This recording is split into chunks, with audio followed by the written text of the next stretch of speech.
Hi guys, this is Robin from Sweden, tuning in for the Athleticademix podcast. I got David with me. Hi, David. Hi, everyone.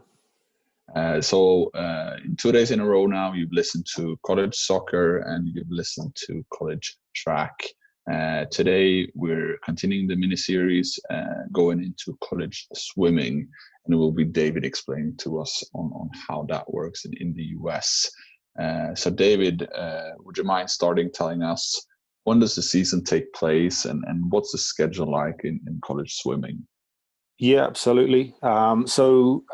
Swimming kind of moves in between couple semesters, as opposed to other sports, which are a little bit more defined by being either a fall, autumn semester sport or a spring semester sport. So it merges between the two. So it will begin in September time, so at the same time as your classes begin as well. So it's kind of fairly squared up in order there. And then that will take you through the kind of late autumn into winter, where you have obviously a break for the Christmas, New Year holidays. And the season runs through until around March in the following year. So it kind of, as I say, it bridges the gap between fall and spring. You'll go through a number of kind of in-conference meets, invitationals throughout the fall. Whereby you'll have more so head-to-head competitions with various schools, or there may be up to say 4 schools attending any particular invitational, which you may be hosting at your college or travel to as a swims team to another school. And they'll take place over a couple of days, usually over a weekend sometimes. And you compete against other schools and obviously all the various events and strokes, both male and female. So you it's of course down to you, it's very much an individual sport at times, obviously with the exception of relays, but overall, as well as being an individual sport with swimming, where you can receive individual accolades, it's very much a team theme and team first mentality that's required from all swimmers.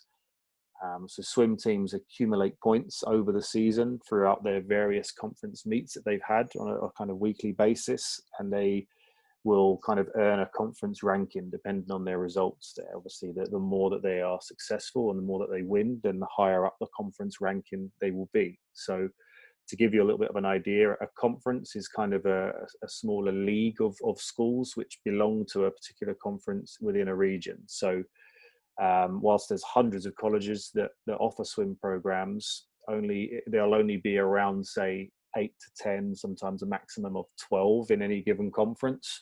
And those schools will compete against each other head to head every single year.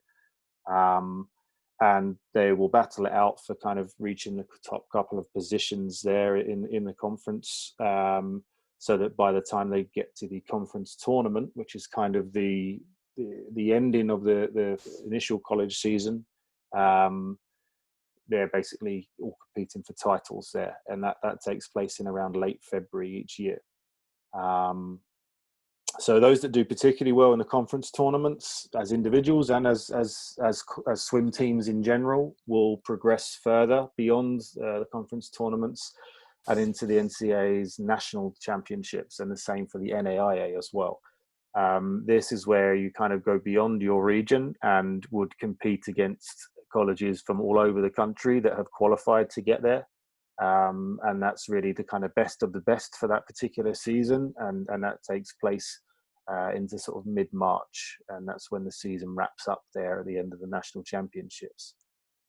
It's also not uncommon for swim teams to go on kind of warm weather training camps, either in sort of December before the Christmas break or in early January when they return from the holidays, especially if the school is not located already in a kind of warmer climate state. So that's something that usually happens mid-season as well.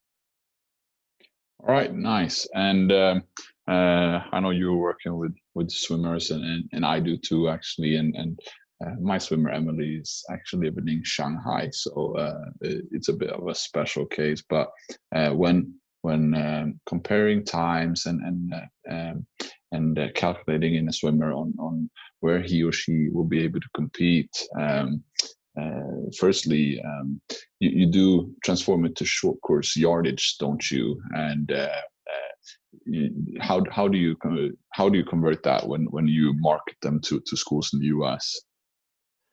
Yeah, that's correct. So the Americans or the college system out there measures in short course yardage. So where the rest of the world is perhaps more used to long course meters or short course meters, we have to help many athletes with the translation of that, which is done via an official calculator, which we use, that kind of gives us the results in short course yards, which is easier for the US coaches to compare on your competitive level. So that's fairly straightforward there. In terms of how the college coaches actually assess recruits is of course looking at your PB times and your current form in competitions in short course yardage. Sort of ideally for higher end scholarship opportunities or full scholarships options, you would definitely need to be competing at a very high level in multiple strokes or events. So usually it's a case of being quite strong in around 3 different events. So whether that be the 100 fly, 200 fly, and 400 IM, or whether you're stronger in a couple of different backstroke events and 1 breast, whatever it may be, as long as you can kind of demonstrate that you're very strong across the board in around 3 events, that's where coaches will show interest in you. And what they will kind of use as a measurement to see how strong you are is where you would place in the conference tournament. So if you were to get to that conference tournament, having spent the whole season competing against schools within your conference, if you can be within the kind of A category final, as in the top 8 for up to sort of 3 different events, then you're in a very good position there to look at substantial scholarships, if not full. But again, we mentioned very similar to some track athletes, as Robin spoke about on yesterday's podcast. And it's down to the individual coach on how they wish to recruit as well. So they may have, let's say, for example, a number of extremely successful female breaststroke swimmers. So really and truly, they're not looking to recruit quite as heavily in that area or fund that area as much in the following year, because they have athletes that are doing the job for them already. So if you can show that you've got the capability to be versatile and score well for them in other events, in the IM or in freestyle, whatever it might be, that's going to definitely go in your favor.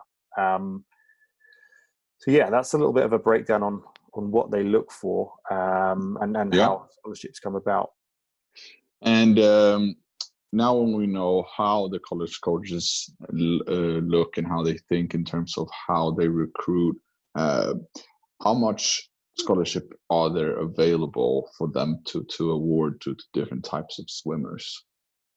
Okay, yeah. So firstly, I guess it's kind of important to say that there's over sort of 600 colleges in the US that offer swimming programs. All of them are sort of split into different organizations or in different divisions, and it's based on the size of school with that.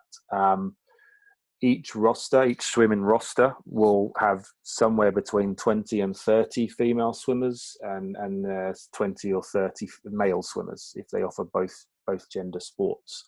Some schools might only offer female, but on the whole, you would be looking at, sort of, as I say, 20 to 30 per gender there. So it can be an enormous squad that the coaches are recruiting for. In NCAA Division 1, which tends to be the sort of bigger schools, there's around 200 colleges that offer swimming programs, and they have, in NCAA Division 1, those schools have or they are allowed a maximum of 14 scholarships for their female squad, and up to 9.9 scholarships for their male squad. So it does not mean to say that every college has 14 scholarships available for women swimmers and 9.9 for males. That's just the maximum allowed. So it could be that they only have 10 available for females and 7 available for males.